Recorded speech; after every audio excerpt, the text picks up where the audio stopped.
I'm just amazed by my family's ability to kind of protect and nurture us, despite the fact that we were often in these circumstances that were anything but that. So I'm really grateful for the chance to have a conversation about what traditions are and how they hold communities together. How are we? Oh, wonderful. I want to first offer my gracious thanks for the very kind welcome and the invitation to participate in this discussion tonight. When I was sent the list of fellow panelists, I was so excited to continue the types of conversations that I feel like are so important in my own community. But I also want to give my fellow panelists an opportunity to introduce themselves. Hi, everybody. I hope you can hear me. It's always weird talking into a mic sometimes. So my name is Pedro Cruz. Thank you for the intro. I'm a long-time Villa Victoria resident. I was actually born and raised in the Villa Victoria. For those who don't know, it's actually one of the only low-income communities in the South End neighborhood. I was born and raised there. I'm currently the director for the youth development program, as well as a community artist. So the art that I do in the community is mainly photography and poetry, and as well as a little performance art, as well as music. My art revolves around Puerto Rican culture, more specifically within the United States, more so highlighting the relationship of being too American to be Puerto Rican when I'm over there, and too Puerto Rican to be American when I'm here. And I'll speak a little bit about that later on. But and what inspires me to continue doing this is honestly my own childhood. I was inspired by artists. Art saved my life in more ways than one. And I just want to introduce art to the youth now, more specifically, more so because when I was growing up in the hood, they always tell you that you either got to be a rapper or an athlete to get out of the hood. So I did it with art. And I want to introduce a new path to the youth and just let them know that art does pay and you can actually make a career out of it. Thank you. Great. Good evening. I'm Carolyn Crockett. I like the fact that this series is called City Talks, because when I think of it, I think of the city actually talking, and so that there's an opportunity to create a forum here, which is nice and necessary, and I feel that in my heart as someone who was born in Boston, born and raised in Dorchester, and I feel like most of my professional work and my intellectual development have been formed by this very challenging relationship I have to the city that I'm from.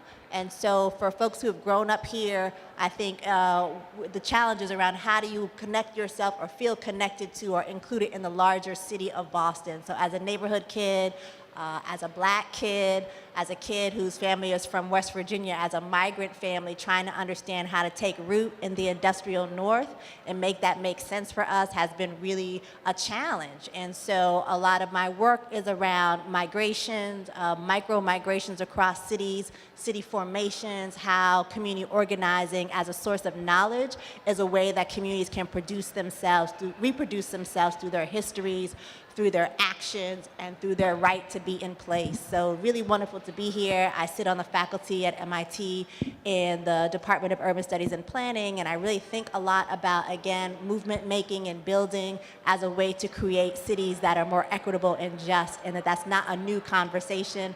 That's a conversation that we who are of the African diaspora can speak to for centuries, if not millennia. So really happy to be here and to be a part of the conversation. My family's from West Virginia, too. Yeah, so McDowell County, we're probably cousins. I'm sorry, that's like really, I'm gonna get into my intro. That was just amazing. When black people see other black people from West Virginia, it's like a thing. It's a thing, sorry. My name is Stephen Hamilton. I am an artist and educator from Boston, Massachusetts. Family from West Virginia. I was born and raised in Roxbury. My work focuses on cultural connections that exist between Africa and the diaspora, and a lot of my work focuses on creating empowering images of people of African descent very much rooted in the art history of Africa, very much rooted in the iconography, philosophy, and aesthetics of pre-colonial Africa. I have a very brief slideshow that I'm going to share with y'all. A lot of my work centers around finding ways in which I can include community in the process of creating work. As an art educator, I had the opportunity of working with a lot of different groups of young people and creating educational initiatives through art making and through art praxis.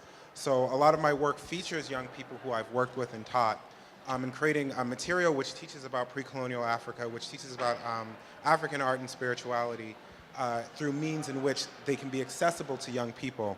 So what you're seeing here is a graphic novel rooted in traditional Yoruba oral literature.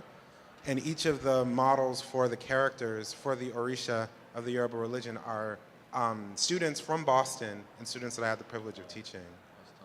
I'm also a traditional artist. The graphic novel that you saw, each of the panels was painted on traditional adire. I had the opportunity to learn traditional weaving and dyeing in southern Nigeria, in Yoruba land, at the Nikkei Center for Art and Culture. So a lot of my work also centers around traditional art making, traditional weaving, dyeing, wood carving. You see me weaving on the traditional upright loom, and one of my students doing a piece of adire a la bere, which is stitch resist design, and you see some of the pieces behind her. The next project that I worked on, the latest project I worked on, which is up in the bowling building, which will be going down soon, is called the Founders Project. It's an initiative to teach about the history of pre-colonial West Africa to students of African descent. So what I did was I selected Boston Public School high school students of African descent from all different backgrounds, Black American, some from the continent, from Latin America, from the Caribbean, asking them questions about what they learned about Africa in schools and what they would like to learn about Africa in schools. I then selected students to model as legendary progenitors of West Central African ethnic groups and use them as models for these large-scale installations in the bowling building on traditional hand-woven African textiles. So me and my studio assistants fabricated these textiles, and I painted these students on these traditional textiles, all using natural dyes, natural techniques, also incorporating iconography from each of their respective cultures in the frame. So those are all hand-carved frames with dyed and painted with traditional pigments. So for me, growing up in Roxbury, growing up surrounded by this vibrant culture, this vibrant culture of public art, of artists who had the opportunity to travel and then come back and share with their community through public art, that very much inspired me in terms of my own praxis as an educator and as an artist myself. So as somebody who's a researcher, as somebody who researches into pre-colonial Africa, my way of sharing that with my community is by creating artwork which centers that. So that's pretty much my work in a nutshell. I'm very happy to be here to share that story with all of you. Thank you all so much for taking the time to introduce yourselves and also to share a bit about what inspires you in doing your own work. I want to begin by asking a question that relates to something that, Pedro, you mentioned in your own answer, childhood. How were you raised to understand the concept of traditions in your own family or in your own community? Did this definition seem similar or distinct from the way that others around you defined the notion of traditions? And we don't have to go down the line. You can just, we'll keep it organic. That's a real good question. For me, it was more like, so I'm first generation Puerto Rican American. So when I hear the word tradition, I automatically go towards culture. For me, traditions was more like the Puerto Rican diaspora. Like, what is it? Traditions in my household was what were my parents doing in Puerto Rico that they're still doing in the United States. And that's literally what traditions was for me growing up. So I'm a first generation Puerto Rican American. I grew up in a Puerto Rican community that was founded by Puerto Rican civic leaders. So the Puerto Rican culture was always big in my childhood. So the traditions for me was like the stuff we were eating, the music that my parents would play on Sunday while they were cleaning the house. Exactly. The liquor that would be created on specific holidays, like coquito for Christmas and New Year's. And growing up, I never looked at it like tradition. It was always, to me, it was culture. It was just being Puerto Rican. You know, it's just like, it's what we have to do. That's what we have to drink. That's what we have to dance to. You know, but growing up, though, like as I got older, I really started appreciating those traditions, because that's what allowed me to connect with my people, even states away. You know what I mean? Because it's like I said, like whenever I would go to Puerto Rico, I'm too American to be Puerto Rican. You know, they would always, oh, you're from over there for sure. And then when I come over here, I'm too Puerto Rican to be American. So it's like, no, you're from over there for sure. But what I realized is that those traditions is what gave me home. You know, it's what gave me home. I was able to go to the island and connect with that culture because of the traditions that my parents kept alive, you know, with the Puerto Rican diaspora. And for me, that's so important, and that's why my work now revolves around that, like what traditions, what culture was brought with the Puerto Rican migration to the States, and why. You know, my question is why hold on to that? You know, because obviously if you hold on to it, you didn't want to leave that behind. You know, so I hope that answered the question. In such a powerful way. I like what you said, Pedro, about the idea of tradition as home. And I think that resonates for me too, because when I think about traditions, I think about sort of a community's attempt to have a sense of continuity. And for my own family, as someone who is the first generation of my family born in the North, and that's kind of how we think about it, that my family being in West Virginia, in the sort of living and growing up in the coal mines, for them, the regular cycle of kind of being in an extractive economy was very violent, very sort of herky-jerky in terms of what it meant for them socially and economically to live in the coal mines and sort of around them. And so my family's desire to create a sense of continuity for themselves despite these sort of violent ebbs and flows of the market, despite movement to find jobs in West Virginia or in Boston. They still were able to kind of tell stories about my family going back to South Carolina, kind of different food customs that they had. Certainly there's a big tradition in my family around cornbread. Who makes the best cornbread? Do you make it on the stove? Do you make it in the stove? Do you make, you know, in the skillet? And so these things are so specific, but ways that my family had tried to really create a sense of identity, a sense of home and continuity despite the geographical changes or economic changes have been really formative. And as someone who was raised by my grandmother, that's been particularly meaningful for my sense of place and home, which has really changed a lot, but is really informed by a generation that came of age during the Depression, another period where just that sense of continuity, that sense of who you are and what you are about was really interrupted by so many things that were kind of out of people's control. So I'm just amazed by my family's ability to kind of protect and nurture us despite the fact that we were often in these circumstances that were anything but that. So I'm really grateful for the chance to have a conversation about what traditions are and how they hold communities, particularly communities that are under kind of pressure, under threat of extinction sometimes, threat of displacement, and the way that these ideas really hold us together. So a really powerful question. Thank you for that. I can also speak to that too, from growing up in a family that was also from West Virginia.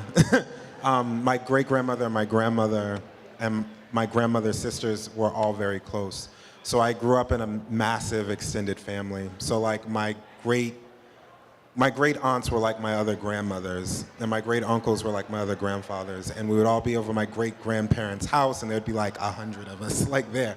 So I grew up around a lot of people, and I was one of the older great grandchildren. So I would ask a lot of questions about how they grew up and where they were from and what food did they eat, and what was it like going to school there. And I learned a lot, and I actually know a lot more about customs and traditions in my family than my mother does, which is really interesting because I was very inquisitive to that.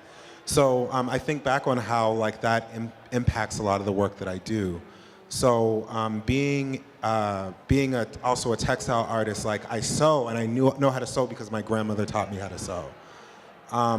When I was in West Virginia, when I was in Nigeria, I spent a lot of the time that I was there in a village called Ogidi Jumu, which is a small town in Kogi State, which is in the mountains.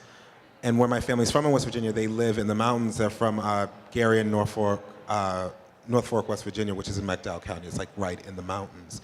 So being there and being in this place that's also a very rural place in Nigeria, and seeing all of the similarities from that in the small black town where my family lives was also something that was really fascinating and very interesting, and also very difficult to process at times. And I think from how, like, growing up around my grandmother and my great-grandmother, and also being one of the few great-grandchildren that spent prolonged amounts of time in West Virginia, I felt like the experience that I had when I went to Nigeria was expanded on and came sort of full circle because I had that. And I had a better understanding and better mechanism to process like what I was learning when I was there. A lot of my work talks about black identity that extends beyond slavery. So the idea that people of the African diaspora carry with us certain core cultural elements, certain key symbols that transcend the transatlantic slave trade, that go beyond that. So my relationship to that and my understanding in that can only come from the interactions that I've had with my grandmother, and with my great-grandmother, and with these older people in my family. So tradition is something that's very much at the core to my work, and something that I have to thank them for, like these women in my family for.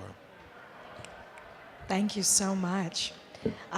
Those of you who have already had an opportunity to visit the exhibition on Frida Kahlo have hopefully been as mesmerized as we were. We had the opportunity to tour it together. And if you haven't had a chance to do it, please, we encourage you to do so tonight or another day. I want to turn to the exhibition to pose a question about Arte Popular. So curator Leila Bermeo was inspired to curate an exhibition of Frida Kahlo's work that examined Kahlo's own artistic influences, specifically with regard to her collection of Mexican folk art. What is Arte Popular to you? How might popular art or folk art be compared with so-called high art? What are some of the limitations of these terms? But also, where do we think these types of terms can take us?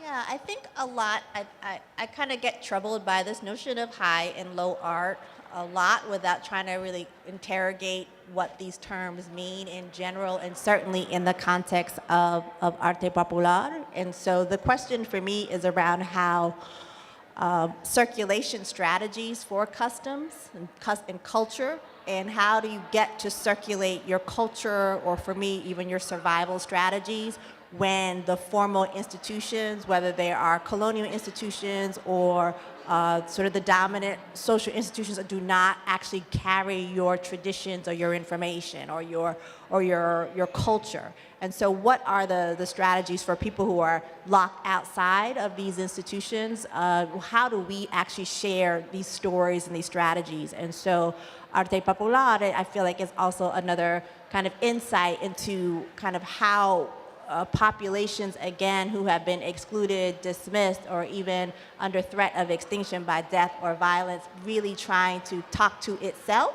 How do cultures talk to itself about what's important to it, and kind of what are the things that need to be remembered and passed on. And so the exhibit is very powerful in giving us a real telescope into how Frida Kahlo really thought about this. And I was really struck to think about the kind of what are the things that her family sort of was teaching her, or what was her experience as a child. And she really disrupts this idea of it as this kind of like saccharine, sweet time. Her childhood was marked by a lot of violence and trauma and sickness related to her own episode of polio. And so for me, this question is kind of how does she communicate that, but what are the ways that this kind of art making around her and these indigenous traditions were informing not only who she is, who she was, and who she became, but how her art wanted to be in service to, I would say, this higher kind of mission than beyond kind of the institutional art world, although she was really disruptive and powerful there too. And so how do we think about a broader mandate is what Arte Popular speaks back to me on, and how that's an ongoing thing. It's not just kind of this historical moment or this way to romanticize what it means for artists who may or may not be formally trained, whatever that means, because I feel like these conversations with grandparents and family members is a type of formal training, even though it's not recognized as such. So how to kind of disrupt that question, but really to sit with it in a way that allows the exhibition to really speak to you is really powerful, I think. Yeah. Can you say the question one more time? Yes. I'm interested to know your thoughts about what is arte popular for you, and how are we thinking about the distinctions between popular art or folk art and high art? How are those terms helpful for us? How are they limiting for us? So what it makes me think of is actually this conversation I was having in school about 2 weeks ago. And I hope I answered the question, although I'm going to let you guys know now I don't think I'm going to answer the question, but I'm going to answer why I'm not going to answer it. No, and it really comes just because I was having, so I go to Mass Art, I'm a Mass Art student, and we're having this conversation about expectations, right? About expectations for a photographer, expectations for a painter, expectations, and how to disrupt those expectations. So to give you an example, it's like as a photographer, you're expected to frame your work. You're expected to showcase it in White Wall Gallery. But why? Who says that? Like, why do you have to do that? So the reason I bring that up is because, one, I hate terms. Like, I'm starting to really dislike, because the same thing, to feed off of what you said, this high art, low art, who establishes that, and just feeding off of that. But to answer your question, I think it's important to connect somehow with arte popular and folk art and stuff, just because I feel like you have to know what was before you, right, in order for you to create. I'm sure that, and it's like exactly that we were talking about upstairs with the Frida Kahlo exhibition, that this one is refreshing, because usually they try to showcase her sexuality or her romance or her relationship. So to see this exhibition focus on a personal level, more on like what inspired her, who she was, who she watched. It's almost like I almost wanted to ask, like, what Netflix shows was she watching? Because it's like, but it's beautiful, because it's like that's what inspired her. That's what was her popular art at that time. So it almost makes me think that there might be art right now that might not be considered popular art, but it's inspiring. You know what I mean? Or so for me, it's just that it's a matter of connecting more so with artists that you can relate with. I would say, for me, I'm a big fan of just Latino artists in general, and I try to just know a little bit of a lot of them. But yeah, for me, it's all about connecting. It's all about connection and about disrupting those expectations as an artist. I think I agree with your statement, especially around like expectations and like thinking, oh, something needs to be in this format or made this way in order for us to feel like it's legitimate as art. And that's one of the issues that I have sort of with what gets designated as folk art, especially considering that a lot of times items that are called folk art are not really folk art. What makes things folk art is the race or gender of who makes them. And I think that that's something that's really interesting about the work that was placed in the show, is that like I really liked how they were juxtaposing like this artwork, this handmade, handcrafted artwork from communities in Mexico that may not be associated with what we consider this artistic elite, which it's just coming out of it being, people who are trained in a very Spanish, European way, who trained in Europe. And this idea of like what is high art is what we're getting from Europe. And then really looking at like what artwork is being made by indigenous people, because all of these beautiful monuments and temples that were made by Aztecs and Toltecs and Maya people in the Yucatan, like there were artisans that made that. That's part of a grand artistic tradition. So, that folk art, that art that's made by the people, it's what's carrying that into her work in a very meaningful and interesting way. For me, the folk art that inspires me as an artist are two things. I love textiles. Again, textiles are an important thing. My family, a lot of the women in my family were quilters. Sad story, all the quilts burned down in a house, so we don't have them anymore. But my family were quilters. I lived in Nigeria where I was learning traditional weaving and dyeing, which is an important part of the visual language there. And then the other thing is part of folk art is graffiti. So I grew up in a community where there was like a lot of graffiti by like renowned graffiti artists who were creating amazing work. And that was artwork that was created by the people who were painting their name and leaving their name and taking control and agency over their community. And a lot of the graffiti artists were like Black and Latino artists who were also being inspired by work that was happening like in the Black Power movement. So they're coming out of this tradition of muralism as well. And that again is artwork by the people and for the people. So that functionality of the artwork, which makes it more relevant, also is what takes it away from this very formalist, very, art for art's sake ideology that is supposed to make artwork legitimate. Artwork is legitimate when it has no actual value or use. Like that what makes it valuable. If it has no function, that's what makes it true artwork. Which is I'm not saying artwork that doesn't have a function doesn't have purpose or use as an artwork, but the idea that defines artwork is incredibly Eurocentric. So I think the fact that that's how she was thinking, and as the entire country is rethinking, what does it mean to be Mexican? How do we forge our identity as this mestizo culture, this culture that's a blending of different cultural origins? It's important that she was looking at that work. And it's important that she was considering that work artwork and giving value to it, because the entire culture is really rethinking that at that moment.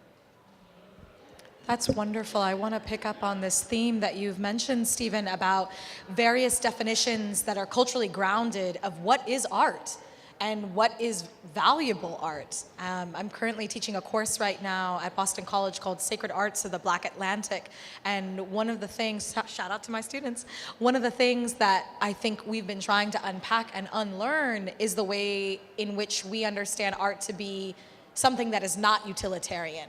And in fact, particularly when looking at a lot of traditional art forms of the African continent and to a certain extent in the African diaspora, you see that a lot of the art forms have utilitarian value. They are a stool, they are a fan, they are a mask, then they have this sacred component, this component that allows them to reach and to connect with the divine source. But the idea that art cannot have utilitarian value, I think, is in fact a very Eurocentric vision. So thank you for bringing attention to that.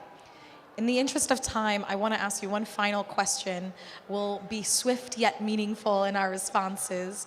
And I'm curious to know for yourself in your work and in the communities in which you work, what are some of the ways that we recreate the patterns and recreate the traditions of our ancestors? What are some of the ways that you think you break free of those traditions or create new traditions for yourself? Yes, I'll leave it at that. I would answer by saying that I feel like there's good and bad traditions. And for my people themselves, I would say that the tradition that I'm trying to break, I'll start off by that. One tradition that I'm trying to break is this tradition to serve. I feel like our people were taught to serve and only to serve and not to own or to control or to lead. And through my own actions, through my own life, I want to inspire those around me to lead, to become leaders, to take control. More so not only of your art, but just of your surroundings. If you don't like something, do something. And things don't have to be the way they are, and things can be done, and it always takes one person, just in the group, because everybody, whenever there's something wrong, bet your last dollar on it that somebody else feels the exact same way. It's just nobody speaking up, because of those traditions to not speak up, to just kind of take it for what it is, or make the best of it, or it could be worse. So those are one of the traditions I want to break, is that tradition to serve. Not that it's bad, but just to know that we can do more if you want. And some of the good traditions that I do want to bring on is cultural awareness, self-awareness. I feel like more specifically the youth now, don't really have that connection to home. Once again, I'm not the only one that feels the way I feel in terms of this balance between two different cultures. And I think self-awareness and self-knowledge is so powerful, knowing who you are, knowing who your parents are, where they came from, asking those questions. Why did you come here? You know, what forced you to come here? What did you miss? Just really getting to know yourself and your own history. I think it's life-changing, really. It's life-changing, and I think there's no person better to know than yourself.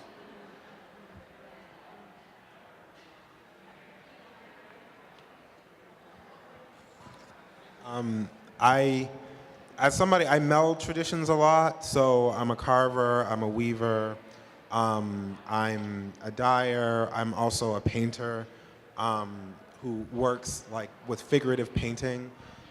So I do a lot of like melding of traditions and exploring traditions. I think that tradition is a tricky word. One of the interesting things, I'm very into art criticism and art theory and philosophy, specifically African art criticism and theory and philosophy. So the word for tradition, asha, in Yoruba is the same word.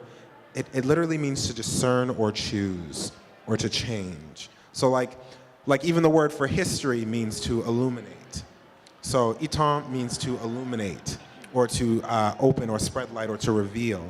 So when we think about that, when we look at tradition, tradition is not something that's fixed that we have to regress into. Tradition is complex. Tradition is varied. You know, it's multifaceted. So it's important for us, I think, to look at tradition as a way of understanding ourselves and then for us to discern how we want to move forward. And I think that that's something that's very crucial, specifically for African people of African descent, because there's an element of like displacement that exists there. There's an element of culture which is coming from Africa but has undergone incredible trauma, and people who have, you know, created a culture under persistent trauma. So what does it look like for us to look at tradition and analyze tradition, and for us to look honestly at ourselves and ask ourselves, how do we look at our past and choose what we want to bring with us and what we want to leave?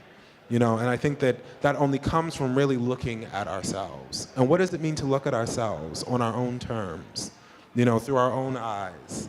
You know, what of our own gaze, not the gaze of the outsider? And that's pretty much how I feel about this idea of tradition and what does tradition mean. How do we dissect this idea of tradition? That resonates a lot with me, like too, like the idea of like to serve, like, because it's a very similar situation because it's coming out of the same situation. You know, for my community too, it's coming out of, you know, like how you react or adapt to this type of trauma. But how do we dissect that and pull that apart and understand, why do we think that way? Why do we feel that way? You know, and when you understand that, you're able to change that, or understand like what part of this thinking is good and what part of this thinking doesn't really help us right now. I think for me, since a lot of my work has really been in the realm of kind of storytelling and history making, and how communities can reveal their own stories to themselves through their oral narrative, and also just reclaiming some of these sort of biographical stories, has been really an important intervention in the face of erasure, and trying to think about the ways that institutions and certainly sort of elite, even the institution that we're sitting in, kind of how does the MFA and sort of elite institutions act as forces and actors for erasure of stories, of witness, of testimonies, of communities that really need to be able to generate their own stories. And so for me, that ability to kind of narrate your own story or think generationally about movement for diasporas and communities in cities that have been displaced, it's really important to think about that as a transmission technology for just kind of orally sharing stories that have been actively erased or left out of textbooks, left out of dominant institutions, left out of the ways that we think about the world that we're in. And because I also work in planning history and planning in a planning department, this question really has a spatial element in terms of how do we narrate those stories or the spaces that we are in, that we've been pushed out of or where we're going, kind of who is telling the story of why and who and when, and how can we bring back the indigenous voices of people to tell from their own perspective what has happened to them. I see that as a political act, an essential political act for expanding new kinds of imaginaries for political action and involvement and self-awareness, and also self-efficacy. So as a way to think about communities that have been disempowered, disinvested, and displaced, the question is, how do you allow those communities different ways to reconnect, to rebuild, to heal, and to think about new possibilities? And so for me, again, the sort of the history opportunity there is big, and it's not just to situate history in the kind of formal discipline of kind of whatever the academy wants to define as history, which is also really problematic, because I feel like the disciplinary impulse and mission also is based on an idea of erasure. Whose history is important, whose history gets told and doesn't, is a principle in sort of academic narratives. And so to bring it back to its true root in terms of people being able to, again, witness their own stories that are in service to themselves is an essential strategy for how traditions can be preserved, have been preserved, how communities like mine that have really struggled with kind of just being able to express citizenship and liberation in a national context that is about anything but for Black people. So how do we really lift up these kinds of stories and make sure there's a way that they are in service to multi-generations is a huge question. So I sit here not as an artist, but as someone who is really trying to also lift up this discussion about how do we make more space beyond a very elite, narrow conception of whose story gets to be told and marked and honored. Thank you all so much. I want to take this opportunity now to open it up to the audience for questions. I encourage you to be also swift yet meaningful in your question, and please feel free to address a particular individual or the panel as a whole. Yeah, I have a question. Regarding specifically Arte Popular, when it comes to that exhibit in particular, there is quite a bit of controversy regarding the fact that there's a letter in there, I don't know if you've read it, where Frida Kahlo herself calls like Mexican folk art junk compared to hers. I just wanted to know how you would feel regarding that. In a lot of her artwork, she herself includes a lot of these folk art within it, and also exhibits that indigenous culture. I think I want to start by encouraging us to recognize that these are some of the aspects of portraits that allow us to see an individual more complexly. It's very easy to romanticize somebody who is as prolific as Frida Kahlo, when in fact each artist, each historic actor and actress is incredibly dynamic and complex. And I would begin my sort of reflection and comment on that question by noting that this is really what it means to be the product of a colonial education. You know what I mean? Is recognizing the violence that an education system can do to entire communities, to entire nations, in leading you to believe that your own art, the art scene, the tradition from which you come is inferior. This is not to excuse that type of language. This is not to sort of brush it aside and dismiss it. But I do think it's an important contextual piece of history to note that, unfortunately, this is what it means to be taught in languages that are not your own, and to be taught that everything that you grew up seeing, hearing, smelling, eating is is inferior and is lesser value than what comes from the European West. I agree with that. And I also just wanted to add to that too. It's like that, and you see this very, very often, like she may have written that, but her actual lived experience, the work that she was creating, how she dressed, everything about her identity was still impacted by that. And, that was part of like this sort of neurosis of being a colonized people. When you are a part of a colonized group, when you are suffering from the disease of colonization, the neuroses of colonization, there is a dissociation with the reality in which you live. You know, like the reality is that she was the product of a mixed household, a mixed heritage. That was very much a part of her identity as well, in terms of like, what does it mean to be a Mexican, as her and artists that were of the era were redefining that as well. You know, so she may say that, and she may even at some point like believe that, but the reality is that was still a part of her, and that was a part of her aesthetic. And we now are looking back and understanding, okay, that's a bit problematic. But at the time, that may not have even been a consideration for them. You know, I love Zora Neale Hurston. I love Zora Neale Hurston. I love her. I love so much about her. I would kiss the floor that she walked on.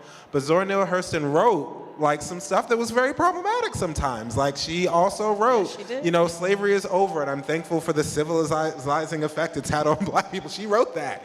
And this is one of the greatest like anthropologists, and like has done so much to highlight the importance of Africa and the African diaspora. She was the only person who like literally transcribed a biography of Cujo Lewis, of Koshololuwale. Like she did all this amazing stuff, and she had an incredibly problematic worldview as a product of the education that she had, and that doesn't excuse that worldview at all. But like, I call this often the woke syndrome. Like people like to be woke, but no one's really woke. You're in a process of waking all the time. It's a journey. Like as much words as I could talk about decolonization, I have problematic attitudes that I have because I am in a white supremacist society. I have absorbed those negative behaviors and perceptions that impacts how I see the world. I'm in a constant state of recovering from that. So with that, I should be able to call it out. Right, you justly did. Like, well, that should be called out, but I also have to have empathy for it as well, because I am not at the finish line. Like, that's a journey that I'm going through, that we're all going through. I'll just add something real quick. For me, honestly, and I did read the letter actually, and I wasn't aware of it when I read it. I was like, oh. But for me, it was like, yeah. But for me, it was like, it was a human aspect that I don't think was ever highlighted about her. It was human, right? And I've done a lot of music growing up, and more so hip hop, and you always hear, I'm way better than that dude. Like, that dude's whack. You know what I mean? And it's almost like that competitiveness in her is what I saw, and it's not to justify it, because of course now we can look back and be like, maybe that wasn't helping the movement, but that just shows that she spoke freely, not knowing who she was. Like, do you really? Well, this is more of a question for just everybody to ponder. Is like, do you really think do you think she would have said that if she knew her letter would be on display in the MFA? You know, years later? But it's because, like, maybe to me, that just showed that at that moment she wrote in privacy. You know, she did not even know where that letter was going to end up, or even have a clue where it was going to go, or how it was going to maneuver throughout the years.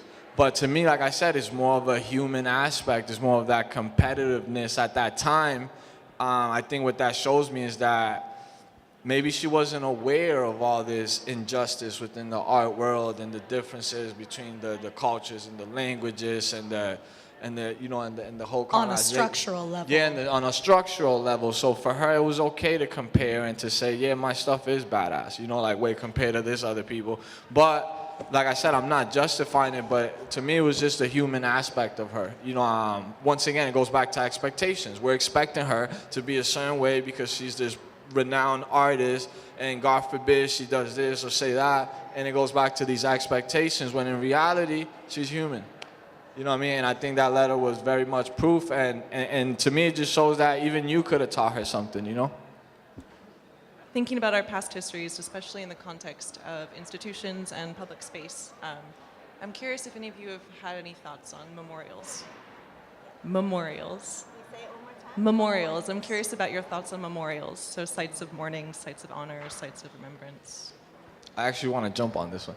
So memorials are actually a tradition, right? In my culture, memorials are actually a tradition, man, especially in the neighborhood when when somebody passes away, and you see it more with turf violence from where I come from and gun violence, but just in general, when somebody passes away, it's a tradition to create a memorial using candles or a specific hat the individual wore or an item that represents the individual to make that almost an altar at this spot where whatever incident happened. So for me, memorials is very much of a part of tradition, and not only that, but even that to me is art. Even those little simple installations that most people won't look at as art, that to me is art because it's an installation by the people, for the people, with thought, with emotion. It provokes emotion, it provokes thought, it provokes memory. It keeps someone alive spiritually, artistically. So for me, memorials have always been a part of my tradition. And even exploring that, one time I asked myself, why do we do these candles? And I found out it stems from the African influence within my community and stuff like that. So yeah, memorials are a big part of my personal upbringing, and yeah, and I love them. I would just say one other thing on this. There's been so many sort of national conversations now about public memorials, particularly as we talk about the Confederacy and some of these history stories in whether it's Louisiana or Georgia or places where there's been really sort of active protest around thinking about how to retell certain national histories. And so I appreciate your question thinking about that political context, because the tradition of public monument making is also sort of this outgrowth of national history storytelling. And how does a nation kind of tell its story? How does it selectively edit out or redact who is considered prominent or is not, is a reflection of this sort of national myth making in some ways, but national storytelling. And how then do the memorials that we create express that is a real question. And now we're kind of in the midst of sort of a crisis moment where people are really forcing the point in terms of a critique of white supremacy to really depopulate the landscape of these kinds of stories that people feel like are not representative of true racial sort of not only protest, but kind of what is the wider kind of racial history of the United States, and how can we be critical and honest about that without valorizing a Confederate story primarily. So I say it that way because I had a chance to visit the Jefferson Davis Presidential Library in Mississippi. There is such a place. And so, as many of you know, Jefferson Davis was the president of the Confederacy, and the legislature in Mississippi did a budget amendment to create this presidential library in the 1990s. And so, as a kind of thinking about what kind of ways do we mark what kind of histories and where, and also using not only public space but public resources to do that, that is a crisis point in a conversation that we deserve to have. It's probably bigger than just the confines of this talk here, but a really powerful set of rethinkings need to be marshaled, and we need to make some demands even in the city of Boston in terms of what our monuments speak to and what they mark. So thank you for your question, very provocative. I want to jump on that very quickly to note that recently I was reading about the African burial grounds. Some of you may be familiar with it, but for those of you who are not, it was a site that was uncovered in the middle of a construction project in Manhattan in New York City. They discovered a 5-acre, 6-acre land plot of a burial, the largest burial found in the United States of African Americans, over 400 remains of different burial grounds, buried between 1600 and 1795. And I think one of the things that was most profound, there was an archaeologist who was involved in the work to exhume these remains and to study the grave goods that were buried with these individuals. Her name is Sheila Lawosh. And I think one of the things that she notes that's most powerful is that she was interested not only in the exhuming the remains, but in the rituals that were taking place in the site of memorial. And I think that's something that's so powerful and that we can sort of take with us as a way of doubling the experience of memorializing. There was a reinterment ceremony, there was a ritual to return these beings, these community members, to their resting sites, now laid in coffins with Adinkra symbols of Ghana, right? And so I think that considering the memorial space as, first a site of honoring those who have transitioned is powerful, and then to keep it alive, to keep this sacred site a space where people can commune and commemorate together, I think creates this extra layer of profound honoring and community building. Looking at the time, I think we might have to wind down, but perhaps we can take a final question. Hello. So Boston, the neighborhoods around Boston are in a state of redevelopment, mainly in protection against climate change, cleaning up green spaces, and improving housing. But this tends to lead to a tendency towards homogenization and displacement of people. What do you think in a time of change, how do you think a community can remain a sense of tradition and home?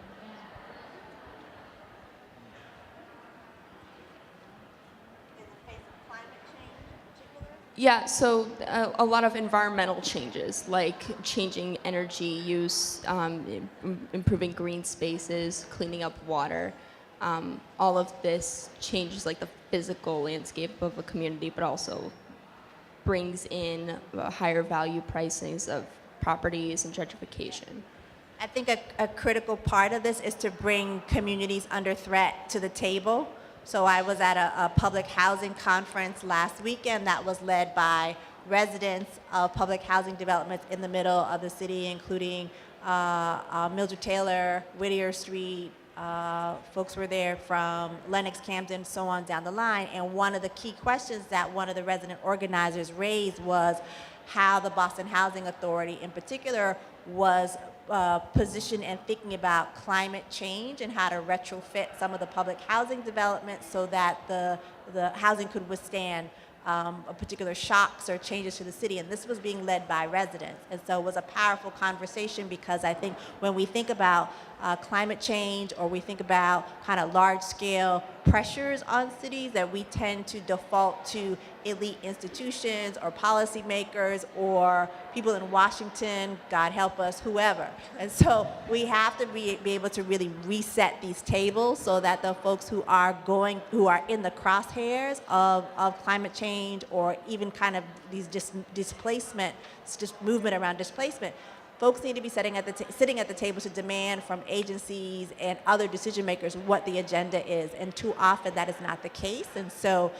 this is a particularly sort of vexing point that you raise. And I think that I'm really concerned about who is not sitting at those tables, because we have people who are aware of these issues and who are living in, whether they're living on a floodplain or they're living kind of on a coastline, and need to be at the table and not just someone else resolving it for us. So thank you for that. It's true. To add to that, I think is what I would say is it's all about knowledge. It's about sharing knowledge. I think a lot of people, especially in POC communities, tend to not be up to date or aware of just political issues or just rights in general. Sometimes, like I said, we have these traditions of just taking stuff for what it is. And someone comes and says, oh, you got to move out. And it's all right, well, that's what it is now. And now I got to move out. And I think, once again, self-awareness, knowledge of laws, knowledge of history, knowledge of your people, knowledge of your community, knowledge of your local government, knowledge of local politicians, just knowledge in general. Like, it goes back, and I know it's so cliche, but knowledge is power. It really is, and it always goes back to that quote that I forgot where I read. I'm sure everybody here heard it, but when they say you want to hide something from a black person, you put it in a book.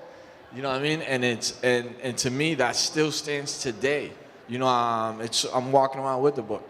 So it's just like, I think it's so powerful to be aware and to know your rights and to know that you can stand up and say no to something, or even just put up a fight, or even just make sure your neighbor knows what's going on, or make sure your family knows what's going on. Because a lot of people, even in my family, I'm considered the rebel because I'm the only one that talks about these political issues while everybody's too busy with the celebrities or this or that. So I think it's very important, like I said, not only to obtain this knowledge, but to understand that the knowledge is worth nothing when you keep it to yourself and pass it on.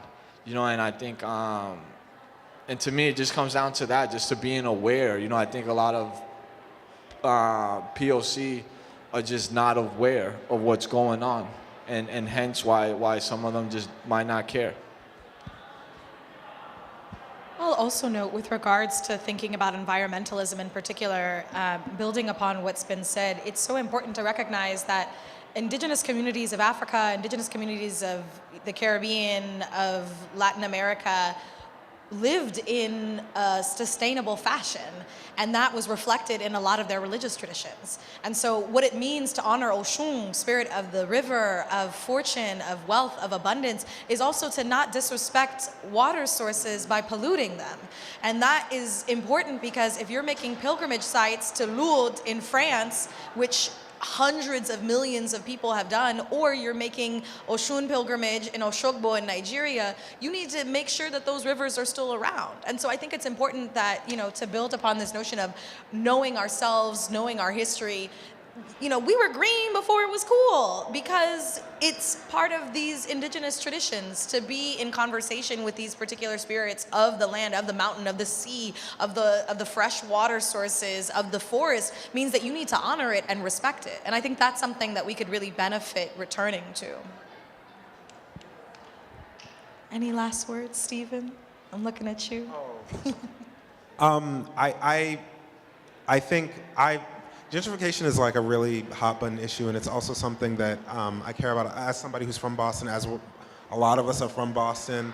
It's something that we notice and we see, and I care about environmental issues. I think that they're incredibly important, but I also think that what ends up happening is that poorest communities often end up getting the tail end of everything. So if we want to be really honest, low-income communities, not only in Boston, not only in this country, all over the world, are not contributing to global climate change in the same way large, multi-billion-dollar corporations are. And then now people want to be like, okay, now we have to think about how we're going to address this problem. And then we're going to do this in ways that you can't afford, that you can't specifically sustain. And that has to be a part of the conversation as well, all right? So if you're retrofitting all of this building, it needs to be people still need to be able to afford to live there, And, I think people being informed is also incredibly important, because the people who are going to suffer the most with catastrophic global climate change are going to be poor people. They're going to be mostly people of color, not only in the United States, but all over the world. So it has to be also part of a conversation about how do we insulate our own communities. How do we address these issues, not only in terms of litigation and organizing, but okay, fundamentally, when things go down, what are we going to do as a community to make sure that we're okay? So that's how I feel about it. Well, I want to say thank you so much. Let's give our panelists a round of applause, as well as yourselves. I hope that we can continue these conversations, and thank you so much. Please feel free to check out the Frida Kahlo exhibition. Thank you so much, everyone.